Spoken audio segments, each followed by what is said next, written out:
Olá, meu irmão, vamos mais uma meditação de hoje. Hoje nós vamos para a última igreja, igreja de Laodiceia, a última igreja do período do cristianismo, né? Ela começa no capítulo 3, versículo do 14 até o 22, a última igreja do período profético, das 7 igrejas que João escreve. Diz aqui nós vamos ter a apresentação da igreja. A apresentação da igreja está lá no capítulo 3, versículo 14, que diz assim: Ao anjo da igreja em Laodiceia escreve: Estas coisas diz o Amém. A testemunha fiel e verdadeira, o princípio da criação de Deus. Então essa é a apresentação da igreja, né? O segundo ponto seria o elogio, mas essa igreja não recebeu o elogio de Deus. Aí o terceiro ponto vem a reprovação. Lá no capítulo 3, versículo do 15 até o 17, diz assim: Conheço as tuas obras, que nem és fria, nem é quente. Que dera fosse frio ou quente. Assim, porque és morno, e nem és quente, nem é frio, estou a ponto de vomitar da minha boca.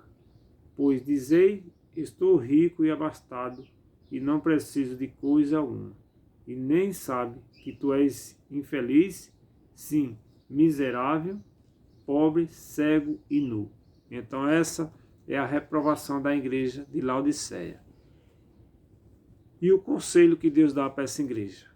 Está lá no capítulo 3, versículo 18, que diz: Aconselho-te que de mim compre o ouro refinado pelo fogo, para te enriquecesse vestiduras brancas, para te vestir, a fim de que não seja manifestada a vergonha da tua nudez, e colírio para ungir os olhos, a fim de que veja.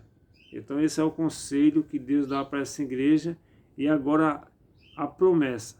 Deus tem uma promessa para essa igreja, no capítulo 3, versículo 21, que diz assim: Aos vencedores dar-lhe-ei sentar-se comigo no meu trono, assim como também eu venci e me sentei com meu Pai no seu trono. Quem tem ouvido, ouça o que o Espírito diz à igreja. Então essa igreja de Laodiceia tem um período de tempo que nós vamos estudar dessa igreja. Ele vai de 1844 até a volta de Cristo.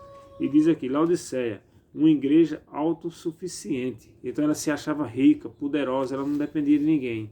Por isso que Jesus diz para João, para escrever, diz que ela nem é quente nem é fria. Ela é morna e está a ponto de vomitar. E é isso que acontece hoje nas igrejas em geral. Nós vemos isso, a frieza, a falta de amor, a mordidão, as pessoas se está sossegado dentro da igreja, acha que já é o suficiente, quando na verdade é o ide pregar o evangelho, não é só se alimentar sozinho. Então essa igreja é uma igreja autossuficiente, uma igreja acomodada, certo? Diz aqui, Laodiceia foi reconstruída por Antíoco II, no ano 261 ao ano 246 a.C. É chamada Laodiceia em homenagem à sua esposa, Laodice. A igreja de Laodiceia é mencionada na carta de Paulo aos Colossenses. Ele escreveu: Saudai os irmãos de Laodiceia. E Nífia, a igreja que ela hospeda em sua casa. Em uma vez lida essa epístola perante vós, providenciais porque seja também lida na igreja dos Laodiceanos e dos Laodiceia. Lides igualmente perante vós. O texto indica que Paulo teria escrito também uma carta à igreja de Laodiceia, mas esta se perdeu.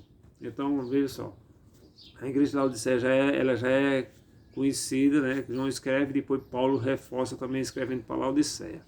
E o período profético, como eu falei para vocês, vai do ano 1844 até a volta de Cristo. Laodiceia é a última das 7 igrejas. Ela cobre o período da história da igreja em que nosso sumo sacerdote celestial, Jesus, leva a cabo seu ministério de juízo logo antes de sua volta em glória.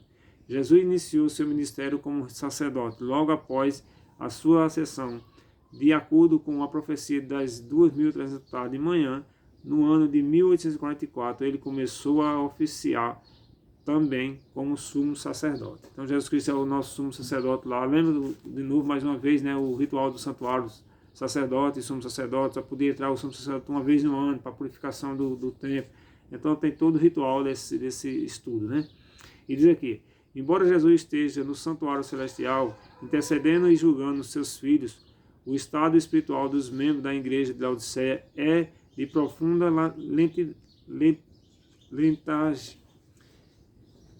O Apocalipse os descreve como morno e menos que mude de atitude, atendendo os conselhos da testemunha fiel e verdadeira. Será rejeitada, ou seja, vomitada. Ou muda a atitude ou vai ser vomitada. Essa igreja vai ser assim. E é a igreja que nós estamos vivendo hoje, a igreja de Laodiceia, o último período dessa igreja. A conclusão desse estudo muito rapidinho, só temos 6 minutos, 7 minutos, diz assim, a conclusão. Chegamos então ao fim de nossa jornada de 7 períodos proféticos. Vale a pena relembrar as promessas feitas às 7 igrejas e como através delas a graça de Deus restaurará tudo o que a humanidade perdeu. O livro de Gênesis fala da entrada do pecado no mundo e das perdas que este ocorreu. A promessas às 7 igrejas fala da graça de Deus e de como todas as coisas não serão devolvidas. Então, irmão, todas as coisas vão ser devolvidas para cada um de nós, mas para isso precisamos se preparar e agradecer a Deus porque Jesus Cristo ele veio e morreu no nosso lugar para dar vida e vida eterna, recuperar as pessoas, né?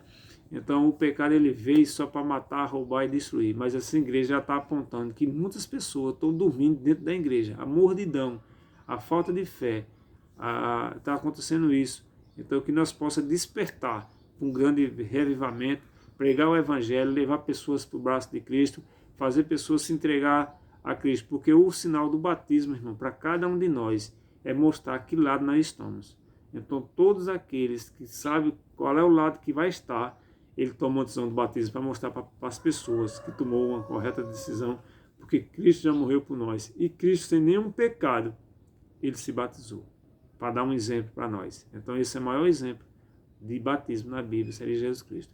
Então seria o selamento do povo de Deus. Um deles é a presença do Espírito Santo. E segundo, a guarda dos seus mandamentos. Amém? Que Deus abençoe. Vamos orar. Oremos. Maravilhoso Deus e Pai Todo-Poderoso, obrigado, Senhor Jesus, por mais um dia que o Senhor deu para cada um de nós. Obrigado, Senhor, por esse ar que nós respira, por tudo que acontece, pela saúde, pelo pão e pelo momento, Senhor, que nós estamos vivendo agora na história. E estamos vivos e agradecendo a Ti. Tome conta de cada um de nós, nos guarde e nos proteja. Em nome de Teu Filho amado Jesus Cristo. Amém.